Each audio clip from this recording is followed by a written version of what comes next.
எதுனங்க ஐயா? உரைநடை பகுதியில இருக்குன்னு சொன்னாரு. ஆமா ஆமா. அதான் அதை பத்தி என்ன பெரியவர்கள் என்ன ஒரு ஜீவசமாதி அந்த மாதிரி சொல்றாரா, இல்ல பழைய காலத்து கோயில்கள் அந்த மாதிரி சொல்றாரா, ஏன் அந்த மாதிரி சொல்றாருன்னு உங்ககிட்ட ஜீவசமாதிலாம் இல்ல. எத்தனையோ மகான்கள் வந்து அந்த காலத்துலேயும் இருக்காங்க, இந்த காலத்துலேயும் இருக்காங்க. இப்போ நம்ம ஆரம்ப கட்டத்தில் வந்து இதெல்லாம் வந்து ஃபாலோ பண்ண சொல்கிறார் முதல்ல. ஏன்னா சுத்த சன்மார்க்கம்ன்றது எங்கே தொடங்குதுன்னா, இல்லை சைவ அது கடகால் இப்போ கடகால் போடுறோம் இல்லைங்களா, கடகாலுக்கு போகிறதுக்கு முன்னாடி கம்பி கட்டி ஒரு இது போட்டுட்டு தான் அப்புறம் கடகால் போடுவாங்க. இல்லைன்னா கடகால் வந்து பூமியில் இறங்கும்.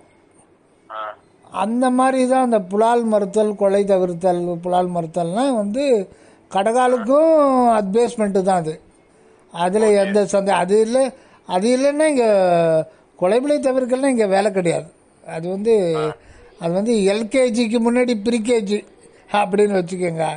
அதுக்கப்புறம் ஆனால் சுத்த சன்மார்க்கம்ன்றது நேரடியாக நம்ம பார்த்தோம்னா அதுக்கு சரவணானந்த சாமி சொல்கிற கருத்து என்னன்னா, சுத்த சத்து, இந்த சத்துன்றத நம்ம ரொம்ப தெளிவாக புரிஞ்சுக்க சொல்கிறார். சத்து பொருள், மெய்ப்பொருள். சுத்தம் அப்படின்னு பார்த்தீங்கன்னா அது வந்து நினைப்பு மரப்பற்ற நிலை மட்டும் இல்லை, அது வந்து சுத்த அருள் நிலையை குறிக்குது. இருங்க ஒரு நிமிஷம் இருங்க. அந்த சுத்த சன்மார்க்க, சுத்த சத்து மார்க்கம் தான் சுத்த சன்மார்க்கம். அதை தான் வள்ளல் பெருமான் அகவல்ல அருட்சிவநெறிசார் அருட்பெரு நிலைவாழ் அருட்சிவபதியாம் அற்பெருஞ்சோதி. அருட்சிவநெறி அப்படின்னாலும் சுத்த சத்து மார்க்கம்னாலும் ஒன்றே ஒன்று தான். இப்போ புரியுதுங்கள்ல? சுத்தம்னா அருள், அந்த சிவம் எங்கும் நிறைந்த ஒரு சிவம் தான் சத்து பொருளாக இருக்குது. எல்லா இடத்துலையும் நிறைந்திருக்கு, அணுவுக்கு அணுவாய். அது இல்லாத இடமே இல்லை. அது ஒரு இருப்பு நிலை, ஒரு அன்பு இருப்பு நிலை. அந்த நிலையை முதல்ல நம்ம புரிஞ்சுக்கிட்டு அந்த நிலையில் இருந்து வாழுன்றது தான் சுத்த சத்தமாக இருக்கும். அப்போ வந்து நீங்கள் அதை மேலும் கரெக்டாக நம்ம பாஷையில் பார்க்கணும்னா அது வந்து கடவுள் பாதை. அதாவது கடவுளே வந்து உள்ளிருந்து வெளிப்படுகின்ற ஒரு நிலை. அதை தான் வந்து உரைநடை பகுதியில் வந்து இப்போது வருகின்ற நமது கடவுள் அப்படின்னு சொல்லுவார் வள்ளல் பெருமான். இப்போது வருகின்ற நமது கடவுள்னா மற்ற சமயத்தில் இருக்கிறவங்களாம் பார்த்தா என்னப்பா இது இப்போது வருகின்ற நமது கடவுள்னா, அப்போ முன்னாடிலாம் கடவுள் இல்லையா, அப்போ வள்ளலார் தான் முதல்ல கடவுளை கண்டுபிடிச்சாரா அப்படின்னு கேட்க தோணும். ஏன்னா அந்த சென்டென்ஸு, அந்த மாதிரி சென்டென்ஸு அது வந்து அப்படியே அசிட்டிஸு எடுத்து காப்பி பேஸ்ட் பண்ணி டிக்ஷனரியில் பார்த்தோம்னா அது விளங்காது. அது வந்து இறைவனே சொல்கிற சொல் வந்து அது சரவணானந்த சாமி நூல்களில் படிக்கும்போது தான் அதனுடைய அருமை பெருமை தெரியும். இப்போ வந்து சுத்த ஒரு இது சொல்லியிருந்தீங்களா, அதாவது அவங்க வந்து அந்த சத்தியஞான சபை தர்மசாலையிலிருந்து ஒரு 4 நாள் வெளியே போயிடுவாரு வள்ளலார் ஐயா. அப்போ வந்து பின்தொடர்ந்து போகும்போது அவங்க தலையில சிரசில் இருந்து அந்த சூரிய ஒளி வரைக்கும் ஒரு லைட் இருக்கும்னு. ஆமாம்மா, அதாவது சாமி திடீர்னு கல்பட்டையா வந்த பிறகு பொறுப்பு அவர்கிட்ட ஒப்படைச்சிட்டு திடீர்னு காணாமல் போயிடுவார். தினசரி வந்து சொற்பொழிவு நடக்கும், அந்த சத்விசாரம் தினசரி நடக்கும். அவங்க வர்றவங்கெல்லாம் உட்காந்துட்டு நடப்பாங்க. ஆனால் திடீர்னு காணாமல் போயிடுவார். ஒரு 4 நாள் 5 நாள் எங்கே போகிறாரு என்ன பண்ணாருன்னு. அது சில அன்பர்கள் வந்து சாமி எங்கே தான் போகிறாருன்னு ஃபாலோ பண்ண ஆரம்பிச்சிட்டாங்க.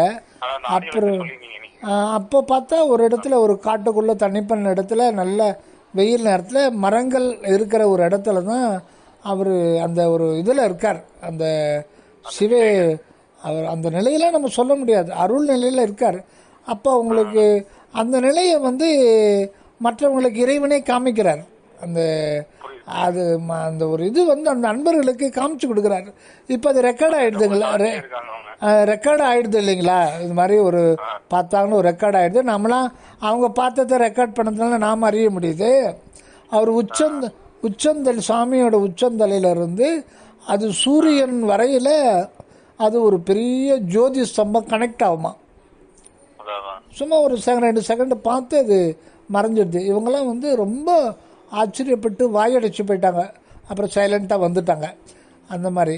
அதனால் இப்போ வந்து பெரியோர்கள் எழுந்தருள எடுத்து செல்லுதல், அப்புறம் வந்து இடம் தனித்திருத்தல், இச்சையின்றி நுகர்தல், பாடி பரவுதல், பக்தி செய்திருத்தல், பிறவு இருக்கிறது. இச்சையின்றி நுகர்தல், அதாவது சாப்பாட்டில் வந்து இச்சை இல்லாமல் சாப்பிட சொல்கிறார். அது ஒரு பெரிய சப்ஜெக்ட்டுங்க. இச்சையின்றி எப்படி நுகர முடியும்? இப்போ நீங்கள் வந்து ஒரு அம்மா மசாலா தோசை செய்கிறாங்க புதுசாக, இல்லை நீங்கள் ஒரு ஹோட்டலில் வந்து சோலாபூரி சாப்பிட்றீங்க, ரொம்ப அருமையாக இருக்கு. அந்த சுவையை வந்து நீங்கள் அனுபவிச்சு தானே நீங்கள் இது பண்ணுவீங்க. அந்த இடத்துல நீங்கள் இச்சையின்றி எப்படி நுகர முடியும்? அதுதான். அதாவது அப்புறம் வந்து இதில் பார்த்தீங்கன்னா தயா வண்ணமாக ஸ்பரிசித்தல்னு இருக்கும். இந்திரிய ஒழுக்கத்தில் தயா வண்ணமாக ஸ்பரிசித்தல், அது வந்து எல்லாத்துக்கும் நீங்கள் போட்டுக்கணும். தயா வண்ணமாக ஸ்பரிசித்தல் ஒன்று தான் சொல்லுவாங்க, எல்லாத்தையும் நாம தான் இது பண்ணிக்கணும். அப்போ தயா வண்ணமாக ஸ்பரிசித்தல், தயா வண்ணமாக பார்த்தல், தயா வண்ணமாக கேட்டல், தயா வண்ணமாக நுகர்தல், எல்லாமே அந்த தயா வண்ணம், அந்த தயா நிலை தான் வந்து நம்முடைய இயல்பான நிலை. அதாவது ஆன்மாவினுடைய இயற்கை குணம் தயவு. நாம் ஆன்ம இயற்கையாகிய தயவோடு இருந்தால் சிவம் ஆகலாம். அந்த தயவுன்னு சொல்லிட்டு அந்த ஒரு தயவு தான் வந்து சுவாமிகள் வந்து சொல்லிட்டு இருந்தார். இது வந்து கடைசியில் தான் வந்து வெளிப்படையாக சொல்கிறார், என்னை ஏராளம் சேர்த்து விட்டது யாதெனில் தயவுன்ட்டு. அதில் வந்து எல்லாமே இதுக்கு முன்பு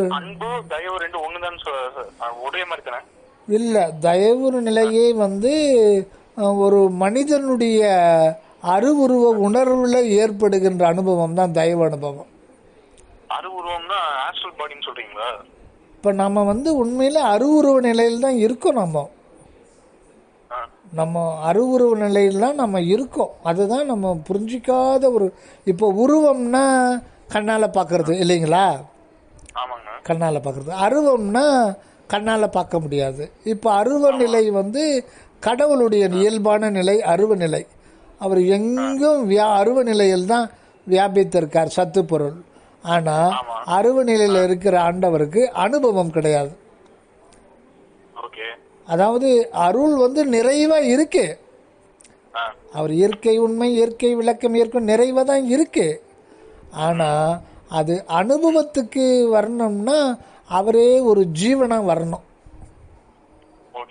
அவரே தான் ஜீவனா வர்றாரு. நம்ம நான் யார்ன்ற கேள்விக்கு ஒரே பதில், இறைவனே இந்த ஜீவனா வர்றாரு. ஆனா அந்த ஜீவனா வரும்போது அந்த அருவ நிலை விட்டு இறங்கிட்டார்னு அர்த்தம் கிடையாது. அந்த அருவ நிலை அசைக்க முடியாத ஒரு நிலையான ஒரு இருப்பு. அந்த இடத்துல வந்து அனுபவத்துக்கு அந்த இடத்துல வழி கிடையாது. அனுபவம் வரணும்னா உங்களுக்கு வந்து 3 ஒன்றா சேரணும். அதாவது பதி, பசு, பாசம், இது 3மே இயற்கையாக உள்ளது. இது 3 ஒன்றா சேரணும். இப்போ வந்து பாசம்ன்றது இந்த உலகம், அந்த அபரநிலை, பெருஞ்சோதி நிலை, இதனுடைய அம்சமாக வர்றது தான் நம்முடைய உடம்பு. இந்த உடம்பு வந்து ஆமாம், இந்த உடம்புன்றது பாசம். அந்த பாசம்னா அதுக்கு வந்து ஜடப்பொருள் தான். ஆனால் வந்து அந்த ஜடப்பொருளாகவும் இறைவன் இருக்கிறார். அந்த இடத்துல வந்து தன்னை காட்ட மாட்டார். தான் வந்து அந்த ஜடப்பொருளாகவும் இருக்கார். அவர் எல்லாமே எதுவுமே இந்த உலகத்தில் தோன்ற முடியாது. அதாவது அந்த 5 பூத நிலைகளும் அவர் தான். ஆனால் எந்த ஒரு பூதத்தையும் சுட்டி காட்டி இதுதான் அருட்பெருஞ்சோதி ஆண்டவரானா அப்படி சொல்ல முடியாது. அதே நேரத்தில் அவர் இல்லாமல் அந்த பூதம் ஆகி இருக்க முடியாது, வர முடியாது. அதுதான் மணிவாசக பெருமான் வந்து ஒன்று நீ அல்லை. அதாவது ஒன்று நீ அல்லைன்னா இந்த புற உலகத்தில் கண்ணால், காதால், 5 புலன் அறிவுகளால், மனதால் சுட்டி காட்டப்படுகின்ற யாது ஒன்றும் நீ அல்ல, ஒன்று நீ அல்லை. அன்றி ஒன்று இல்லை. அப்புறம் வந்து அதுக்கு எதிர்ப்பதமாக சொல்கிறார் என்னன்னா, நீ இல்லாமல் எதுவும் வந்து இயங்கி இருக்க முடியாது, ஆகிவிட முடியாது, நீயே தான் எல்லாமாய் ஆகியிருக்கிறாய். அதனால தான் வள்ளல் பெருமான் சொல்லும்போது எல்லாம் ஆனான் ஒன்றும் அல்லான். அவரை பற்றி வந்து ஞானிகளே வந்து திட்டவட்டமாக சொல்கிறதுக்கு முடியாமல் தான் திகைக்கிறாங்கன்னு தான் சொல்லணும். அந்த அருள் நிலையை பற்றி யாருமே இது பண்ண முடியல.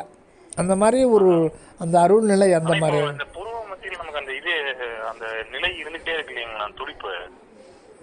அது துடிப்புலாம் இல்லைங்க. இப்போ வந்து நம்ம அதை பழக்கப்படுத்திக்கிட்டே வந்துட்டோம்னா உங்களுக்கு வந்து அந்த என்ட்ரன்ஸ் உங்களுக்கு தேவைப்படாது, அப்புறம் தேவைப்படாது. அது ஸ்ட்ரெயிட்டாகவே வந்து நிராதர நிலைக்கு போயிடலாம். அது வந்து ஒரு வருடம் கூட பழக வேண்டியிருக்கும், 2 வருடம் பழக வேண்டியிருக்கும்.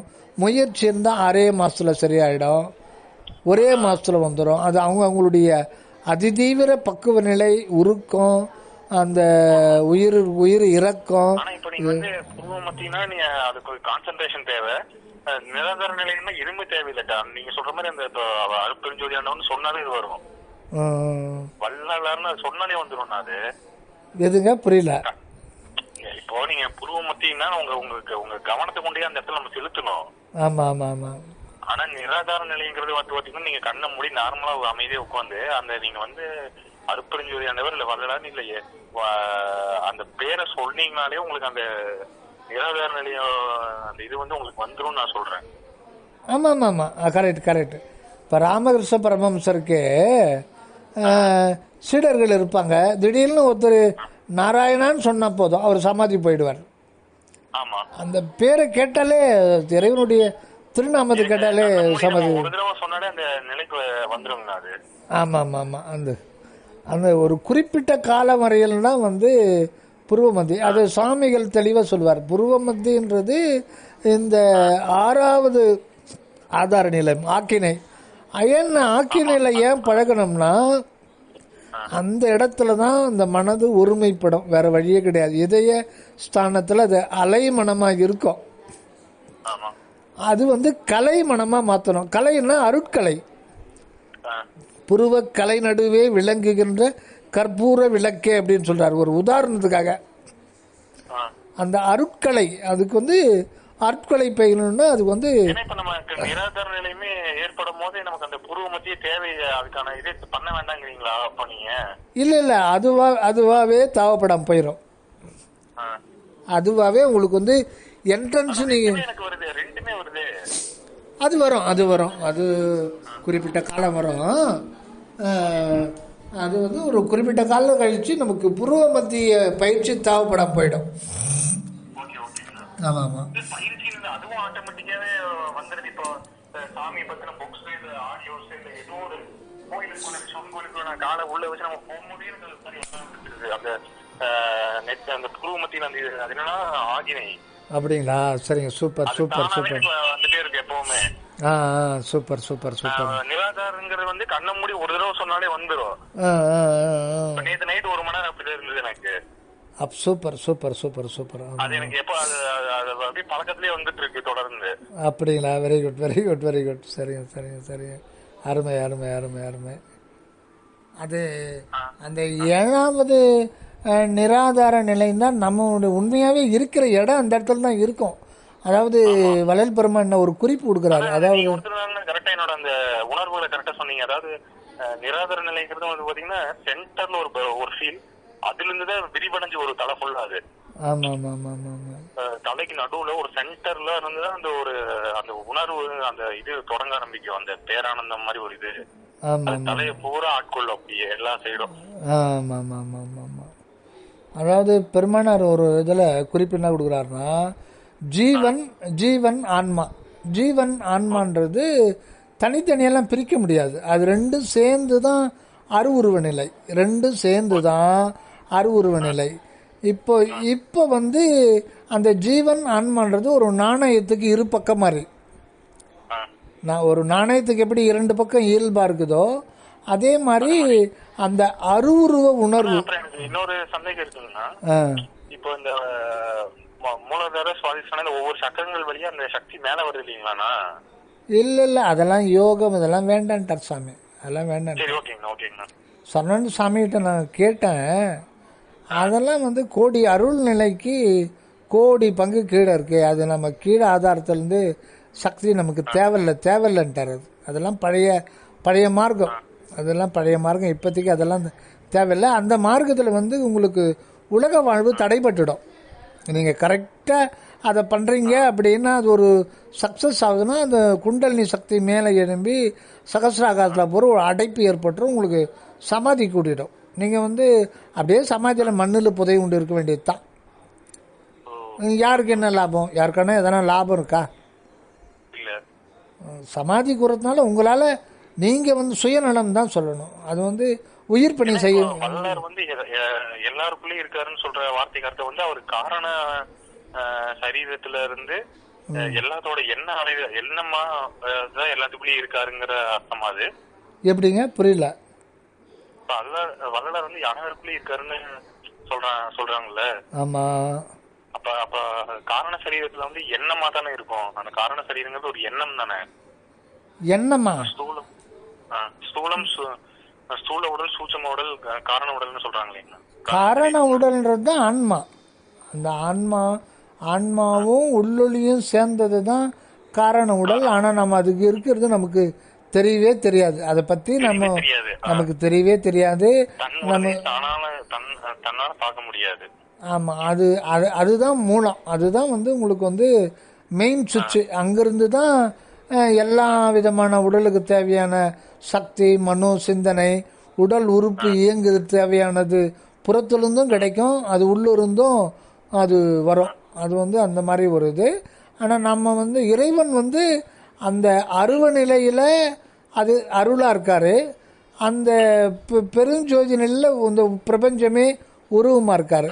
இது வந்து இது ரெண்டுத்தையும் இணைக்கிற ஒரு பாலத்தில் தான் அவருக்கு வந்து அருள் அனுபவத்தை வெளிப்படுத்த முடியும். அந்த ஆண்டவருடைய அருவுருவ நிலைன்றது ஒரு உணர்வு, அருள் உணர்வு. அந்த அருள் உணர்வு தான் உண்மையில் நாம இருக்கோம்.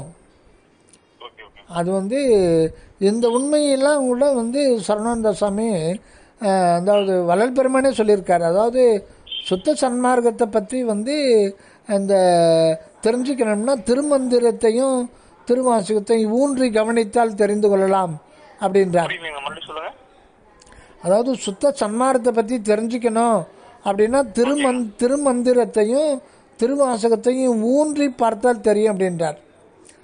அது ஆமாம், திருமந்திரம். அது வந்து நிறைய அதில் வந்து விளக்கம், அற்புதமான ஒரு விளக்கம் திருமந்திரத்தில் சொல்கிறாரு. ஒரு பாடல் நமக்கு சுவாமி சுட்டி காட்டிருக்காரு. எனக்கு அந்த பாடல் இப்போ ஞாபகம் இல்லை. 4 வரி தான், 2 வரி தான் ஞாபகம் வருது. அதை மட்டும் சொல்கிறேன். அதாவது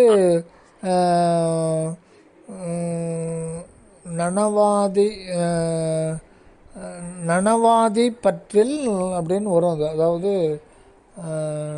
ஒரு நவமாம் அவத்தை நனவாதி பற்றில் அப்படின்னு சொல்றார். நவமாம் அவத்தை நனவாதி பற்றில். அதாவது நமக்கு 3 நிலையில் நம்ம டெய்லி உழன்று இருக்கோம். ஒன்று விழிப்பு நிலை, கனவு நிலை, உறக்க நிலை. இந்த 3 பிரியும்.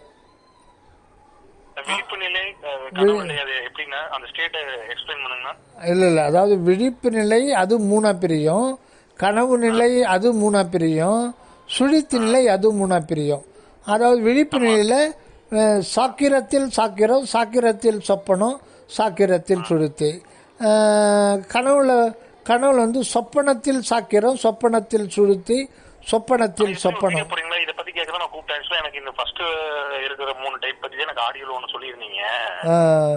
அதுல வந்து என்ன சொல்லிருக்கீங்கன்னா, அப்புறம் வந்து சுழித்து ஸ்கூல்ல இருக்கவங்களுக்கு வந்து அந்த ஆன்மா வந்து வெளியே போச்சுன்னா உள்ள கூடாதுன்னு ஏதோ ஒரு லைன் சொல்லிருக்கீங்க. அந்த அது வந்து அப்புறம் வந்து சுழுத்தியில் சொப்பனம், சுழுத்தியில் சாக்கிரம், சுழுத்தியில் சொப்பனம், சுழுத்தியில் சுழுத்தி. அது எப்படின்னா இப்போ சுழுத்தி எடுத்துங்களேன். சுழுத்தியில் சாக்கிரம்னா சில பேர் நான் தூங்குவாங்க, நீங்கள் லேசான ஒரு கதவு தட்டினாலும் எழுந்திருப்பாங்க. ஆமா, இது இந்த 3 விளக்கத்தை தான் நீங்க எனக்கு கொடுத்துருந்தீங்க அந்த ஆடியோல. ஆமாம். சுழுத்தியல் சொப்பனம்னா அவங்கள கொஞ்சம் ட்ரை பண்ணி தான் எழுப்பணும். 2 4 10 முறை கதவை தட்டினா தான் எழுந்துப்பாங்க. சுழுத்தின்னா அவங்கள எழுப்பவே முடியாது. அந்த மாதிரி பொண மாதிரி தூங்குவாங்க, அதுங்களை எழுப்பவே முடியாது. அப்போ அந்த மாதிரி அதே மாதிரி சொப்பனத்தில் சாக்கிரம்ன்றது கனவு காணுவாங்க, லேசாக கனவு கலைஞ்சிரும், அது ஒரு இதுக்கு வந்துடும். சொப்பனம்ன்றது டீப்பாக பார்ப்பாங்க, டீப்பாக பார்த்து இது பண்ணுவாங்க. சொப்பனத்தில் சுழுத்தின்னும் போது அந்த கனவு நிலையில் நைட்டு ஃபுல்லாக ஒரு சந்தோஷமோ இல்லை ஒரு பயமோ, நைட்டு ஃபுல்லாகவே அவங்களுக்கு வந்து ஒரு பயத்திலேயே அவங்களுக்கு ஓடும், அதுலேருந்து விடுபட முடியாது. பயங்கரமான துன்பத்தை அனுபவிப்பாங்க அல்லது சுகத்தை அனுபவிப்பாங்க, அதுலேருந்து அது முழுக்க உண்மையாகவே அனுபவிச்சுடுவாங்க.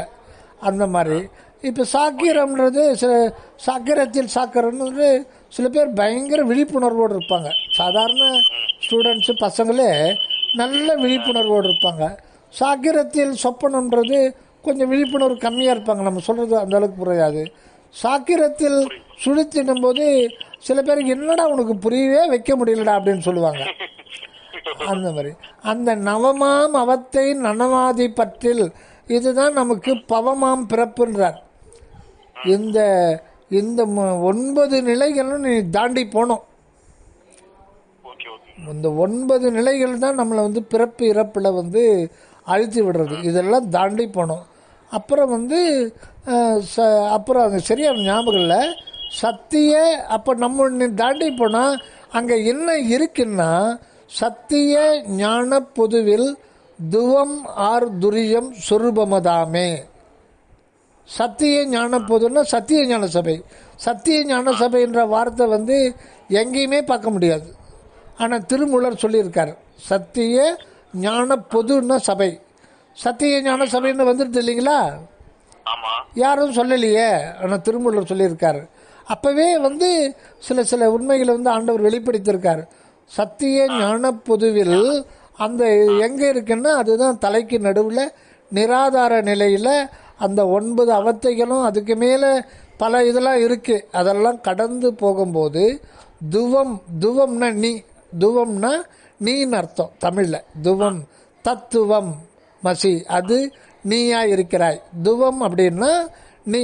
துவம் ஆர்னா நீ அமர்ந்திருக்கிற, நீ விளங்குகின்ற இடம் துரியம் சுரூபமதாமே. துரிய நிலைன்றது தான் அது கடைசி நிலை. அந்த நவமாம் அவத்தை இருக்கு இல்லைங்களா, இதெல்லாம் கடந்து போகும்போது அது வந்து நிர்மல சாக்கரம், நிர்மல சொப்பனம், நிர்மல சுத்தி, பரசாக்கரம், பரசொப்பனம், பரசுத்தி, குரு சாக்கரம், குரு சொப்பனம், குரு சுருத்தி, சிவசாக்கரம், சிவசொப்பனம், துருசுருத்தி, சுத்த சிவசா, இதெல்லாம் கடந்து கடைசியில் துரியம்ன்ற ஒரு நிலையில தான் நீ இருக்கிற. அங்கே வந்து உங்களுக்கு ஆனந்தம் தான், அருள் ஆனந்தம் தான் அனுபவம். ஆமாம், அதுதான் நிராதார நிலையும் நாங்கள் சொல்லவே முடியாது எதையும். இப்போ நம்ம அது சொல்லிக்கிறோமே ஒழிய அங்கே அது சுட்டப்படாத ஒன்று. அது வந்து அது அந்தரத்தில் எப்படி சூரியன் அனாமத்தா இதாகுது, சப்போர்ட்டே ஒரு இதில் அர்ஜுன் வடிவேலும் ஒரு படத்தில் துப்பாக்கி வச்சுட்டு போயிடுவான், டீ வாங்கினார் சொல்லி அப்படியே வச்சுட்டு போயிடுவான். இது சப்போர்ட்டே இல்லாமல் நிற்குதுன்னு கடை வச்சிடும். அந்த மாதிரி சப்போர்ட்டே இல்லாமல் இருக்கிறோம். அது எந்த சப்போர்ட்டும் தேவை கிடையாது. அது வந்து அருவம், அது நிராதார நிலை, அதுதான் சப்போர்ட்டு. அதுக்கு வந்து சாட்சி தான் தேவையில்லை, தானே தான் சாட்சி. அந்த இடத்துல காட்சி என்பதெல்லாம் கிடையாது. சாட்சி அதுவே சாட்சி இருக்கிறது ஒரு பொருள். அந்த ஒரு பொருள் தான் அந்த நீ துவமாக இருக்குது, நீயா இருக்கிறாய். அந்த துவம்ன்ற அந்த சத்திய ஞான பொதில் விளங்குகின்ற அந்த அருட்பெருஞ்சோதி ஆண்டவர் உனது வண்ணமாய் விளங்குகின்றார். துவம் ஆர் துரியம் சொரூபமதாமே. சொரூபம்ன்றது அதுதான் சொரூப சித்தி, அதுதான் அருட்பிரகாச வடிவம் சொல்கிறது. அதுதான் அருணகிரிநாதர் கிளி வடிவம் பெற்றார் அப்படின்னு சொல்கிறது. அது வந்து அந்த ஒரு பாடல். நிராதார நிலை உணர்வு இருக்குல்ல, ஆமாம். இப்ப இதுக்கு அடுத்தது எது என்னன்னா, இப்போ நிராதார நிலையை பற்றி நாம் வெளியிலேருந்து தான் பேசுகிறோமே தவிர தேக உணர்வுலேருந்து தான் பேசிகிட்டு இருக்கோம். அது சும்மா நம்ம வந்து ஒரு விசாரம் பண்ணுறோமே தவிர அது வந்து அந்த நிராதார நிலையம் என்ட்ரன்ஸுக்குள்ளே போயிட்டு அது ஒரு மிகப்பெரிய ஒரு தங்க கோட்டை. அது வந்து எத்தனையோ கோடி மைல் போயிட்டே இருக்கும் அந்த அனுபவங்கள். அது சாதாரணமானது கிடையாது. அது வந்து நம்ம அந்த என்ட்ரன்ஸில் போய் நின்னாலே அனுபவம் நிராதாரத அனுபவம் ஆகுமே ஒழிய அதெல்லாம் வந்து 0.0001% தான். அந்த உள்ளே போனால் அது வந்து கிடைக்கிறது திருவருளால் தான் அந்த முழுமையான ஒரு இதை பெற்றுக்கொள்ள முடியும். எந்த அளவுக்கு நம்ம இழக்கிறோமோ உடல் பொருள் ஆவிய நம்ம ஆண்டவர்கிட்ட ஒப்படைக்கிறோமோ அந்த அளவுக்கு தான் வந்து அவர் தன்னை வெளிப்படுத்துவார். அதுக்கு முன்னாடி தான் பெரியவர்கள் இருக்கிற வாசத்தலங்களில் எழுந்தருளுதல் இச்சையின்றி நுகர்தல் எல்லாம் வந்து எதுக்குன்னா நம்ம இப்போ திடீர்னு அந்த ஒரு பயிற்சியை இப்போ தான் தொடங்கியிருக்கோம். அது எத்தனையோ 1000 படிகள் இருக்குது. அதனால் நம்ம டைம் வேஸ்ட் பண்ணாமல் ஒரு நம்ம சிந்தனையை வந்து நல்ல சிந்தனையாக மாற்றணும். பெரியவர்கள் நல்ல வார்த்தையை கேட்குறது, அவங்க நல்லா விசாரித்து இவங்க சொல்கிறாங்கன்னா அந்த அந்த அங்கே போயிட்டு அந்த அவங்க என்ன அருள் விளக்கம் சொல்கிறாங்களோ அதை காதால் கேட்கறது. இந்த மாதிரி பெரியவர்கள் இருக்கிற இடத்த எழுந்துறதுன்னா சமாதி இருக்கிற இடம் இல்லை. அந்த அந்த அருள் உரை யார் சொல்கிறாங்களோ அந்த இடத்துக்கு அதுவே அழைச்சின்னு போயிடும். நமக்கு அந்த பக்குவம் வந்தாலே இந்த இடத்துக்கு போ, அங்கே வந்து உனக்கு விளக்கம் கிடைக்கும் அப்படின்னு திருவருளே கூட்டி வைக்கும். அது திருவருளே கூட்டி வைக்கும். நம்மளா தேடினோம்னா அது வந்து அது சரிப்பட்டு வராது. திருவருளே கூட்டி வைக்கும். அந்த ஒரு ஆவல் ஒரு ஆர்வம் வரணும். இறைவா நான் உன்னை தெரிஞ்சுக்கணும்னு அது நினைச்சாலே போதும். அது கடவுளுக்கு விண்ணப்பமாக மாறிடும். அந்த மாதிரி ஒரு இது. அதனால தான் பெரியவர்கள் காட்சி கொடுத்தாரு இல்லைங்களா? என்னங்க தெய்வ இப்போ வள்ளலாருக்கு அருட்பெருஞ்சோதி ஆண்டவர் ஃபர்ஸ்ட் ஒரு காட்சி கொடுத்து அதுக்கப்புறம் தானே அவரோட கலந்துருவாரு. யாரு? அருட்பெருஞ்சோதி ஆண்டவர். சரி. இப்போ அருட்பெருஞ்சோதி ஆண்டவர் நமக்கு காட்சி கொடுக்க மாட்டாரா? அதாவது அதான் நம்ம வந்து புரிஞ்சிக்க வேண்டியது. வள்ளலார் என்ன சொல்கிறாரு, அதாவது ஒன்றே சிவம் என்று அறிவால் அறிந்தேன், செத்தாரை மீட்கின்ற தென்மையை பெற்றேன், உவமேயம் இல்லாத ஒரு நிலை தன்னில் ஒன்றிரண்டெண்ணாத உண்மையில் நின்றேன். நீங்கள் கேட்ட கேள்விக்கு இதுதான் பதில். உவமேயம், அது ஊமேயம் இல்லை சொல்ல முடியாது. இப்போ நம்ம வந்து இலக்கணத்தில் ஊமானம் ஊமேயம் உதாரணம் அப்படின்னு இன்னொன்று நம்ம சுட்டி காட்டுவோம். இறைவனுக்கு எதிர்னு ஒன்று கிடையவே கிடையாது. எதை நீங்கள் சுட்டி காட்டுவீங்க? எது எடுத்தாலுமே அவர் தான், அவருடைய ஏகதேசம் தான். அதனால தான் உவமேயம் இல்லாத ஒரு நிலை, அது ஒரு நிலை, அது ஒன்றே ஒரு பொருள் தான் இருக்கு. ஒரு நிலை தன்னில் ஒன்று இரண்டு எண்ணாத உண்மையில் நின்றேன். அந்த இயற்கை உண்மையை வந்து கூறு போட முடியாது. அது ஒன்றே ஒன்று தான். ஒரு அன்பு தத்துவம் தான் இருக்கு. இயற்கையில் அன்பு தத்துவம் தான் இருக்குது. இது அனுபவத்தில் அந்த அருள் அனுபவத்துக்காக அது வந்து புறத்தில் பார்க்குறதுக்கு நிறைய கோடி பேர் மக்கள் அதெல்லாம் இருக்கிற மாதிரி உயிர்கள் இருக்கிற மாதிரி தோற்றம் காட்டிக்கிட்டு இருக்கு. ஆனால் இருக்கிறது ஒரே பொருள் தான் இருக்குது. அந்த ஒரே பொருள் இன்னும் சொல்லப்போனால் அற்பெருஞ்சோதி மட்டும்தான் இருக்குது. அதுதான் அவர் ஆண்டவருடைய அனுபவம். அது அந்த அனுபவத்தை வள்ளலார் கொடுத்துட்டாரு. இப்போ வள்ளலாருடைய அனுபவம் வந்து யாவும் தானாய் நிற்றல். அவருடைய அனுபவத்தில் அவர் மட்டும்தான் இருக்கார். அவருக்கு அந்நியமாக யாருமே கிடையாது. நீங்களும் சரி, நானும் கிடையாது. நான் என்னுடைய நினைப்பும் சரி, எல்லாமே நான் அனுபவிக்கிற துன்பமாகட்டும் இன்பமாகட்டும் எல்லாத்தையும் அவர் வந்து அகநிலையில் தனியாகவும் இருந்துக்கிட்டு அந்த அகப்புறத்தில் அந்த ஜீவனாகவும் இருந்து அந்த அருள் வெளியில் ஆனந்த நிலையில் இருப்பார். அதில் வந்து எந்த ஒரு புற இன்ப துன்ப நிகழ்ச்சியெல்லாம் உள்ளே போக முடியாது அந்த கோட்டைக்குள்ளே. அதே நேரத்தில் புறநிலையில் தானே வந்து ஒவ்வொரு அணுவிலையும் தனது உண்மையை வெளிப்படுத்தணுன்றதுக்காக அந்த ஜீவனை வந்து அந்த அந்த அனுபவம்ன்றது பூஜ்ய நிலையில்தான் வரணும். அதுதான் பெரிய இது. எப்பவுமே திடீர்னு அந்த 100% அனுபவத்துக்கு வர முடியாது. அந்த அனுபவம்ன்றது பூஜ்ய நிலையிலேருந்து தான் ஆரம்பிக்குது. ஒரு தொட்டாசிலிங்க இருக்கு, அது முதல்ல அந்த ஆண்டவர் அந்த ஜீவனுக்கு அந்த தொடு அறிவாக வர்றார். அப்போ இப்போ வள்ளலாருக்கு எப்படி வர்றாருன்னா, தனு கரணாதிகள் தாம் கடந்து அறியுமோர் அனுபவம் ஆகிய அற்பெருஞ்சோதி. கடவுள் அனுபவமாக தான் வருவார். தனியாக உங்களுடைய சொந்த அனுபவம் தாங்க கடவுள். அதான் வரலாறு சொல்றது. கடவுள்ன்றது என்ன? அது ஒரு நபர் அல்ல, உங்களுடைய சொந்த அனுபவம். அன்பு, அருள், இன்பம் 3 பகுதிகளை கொண்ட ஒரு பொருள். அது உங்களுடைய சொந்த அனுபவத்தில் வரணும்.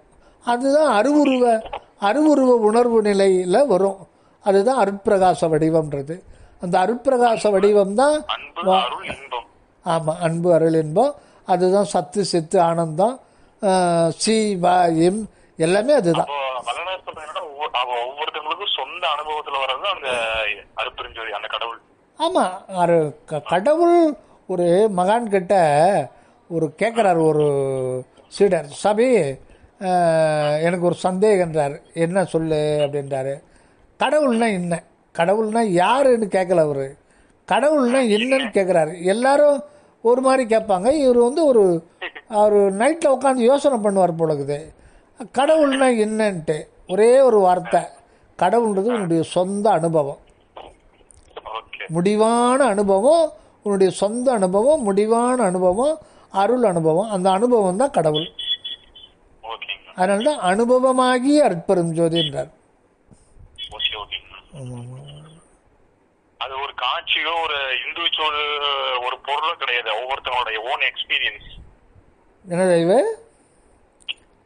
அது ஒரு காட்சியோ எல்லாத்துக்கும் ஒரே மாதிரி இருக்கக்கூடியது கிடையாது, ஒவ்வொருத்தவங்களோட சொந்த அனுபவங்கிறது தான் அவர் சொல்றாரு.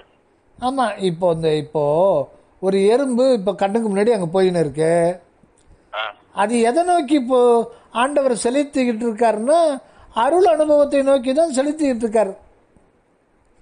அதை நோக்கி தான் அவருடைய பயணம் போயிட்டு இருக்கு. வேற எதுக்காக இல்லை, அதுக்காக தான் அந்த பயணம் போகுது. அதுக்கு முன்னாடி தான் இன்ப துன்ப பதிவுகள் அந்த ஜீவனுக்கு தேவைப்படுது. அப்பதான் அருளுடைய பெருமையை அறிய முடியும், அந்த அருள் இன்பத்தை.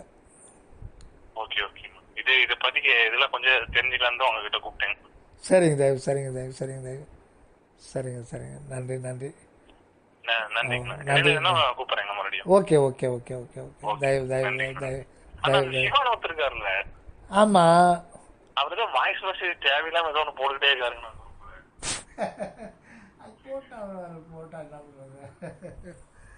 அது சில சமயத்தில் ரொம்ப இதாக இது பண்ணால் அது டெலீட் பண்ணிடுங்க. அது பரவாயில்ல. அது அவர் இந்த பிழைகளை தவிர்த்தல்